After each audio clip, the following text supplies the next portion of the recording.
చాలా మందిలో ఉండే అపోహ ఏంటనంటే ఉప్పు తగ్గించేస్తే బీపీ ఆటోమేటిక్‌గా కంట్రోల్‌కి వచ్చేస్తది అని అనుకుంటారు. ఇదేమాత్రం కరెక్ట్ కాదండి. ఈవెన్ పూర్తిగా జీరో సోడియం డైట్‌లోకి వెళ్ళిపోయిన వాళ్ళలో కూడా బీపీలు కంట్రోల్ అవ్వవు. ఎందుకనంటే బాడీకి సోడియం అవసరాలు ఉంటాయి కాబట్టి ఎప్పుడైతే సోడియంని పూర్తిగా ఆపేసామో బాడీలో కొన్ని మెకానిజంలు యాక్టివేట్ అవుతూ ఉంటాయి. రెనిన్ యాంజియోటెన్సిన్ మెకానిజం అన్నది, సింపాథెటిక్ నర్వస్ సిస్టమ్ యాక్టివేట్ అవ్వడం, ఇలాంటి సిస్టమ్స్ ఎప్పుడైతే యాక్టివేట్ అయినాయో మన బాడీలో రెనిన్, ఆల్డోస్టిరోన్, ఎడ్రినలిన్ ఇలాంటి హార్మోన్స్ రిలీజ్ అవ్వడం వలన మన బాడీలో బ్లడ్ ప్రెషర్ మళ్ళీ రైజ్ అయ్యి డైట్ ఎంత పర్ఫెక్ట్గా తీసుకుంటున్నా కూడా బీపీ కంట్రోల్ అవ్వకుండా ఉండడానికి ఛాన్సెస్ ఉంటాయి. సో మీలో ఎవరైనా ఉప్పు కనుక పూర్తిగా మానేసి నా బీపీని కంట్రోల్ చేసుకుందామని అనుకుంటే పొరపాటు పడుతున్నట్టే లెక్క.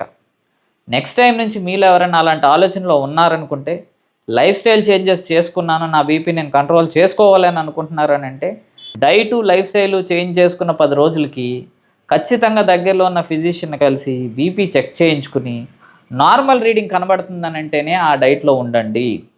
లేని ఎడల ఖచ్చితంగా మీరు వాడే బీపీ ట్యాబ్లెట్ని యథావిధిగా కంటిన్యూ చేయాలి.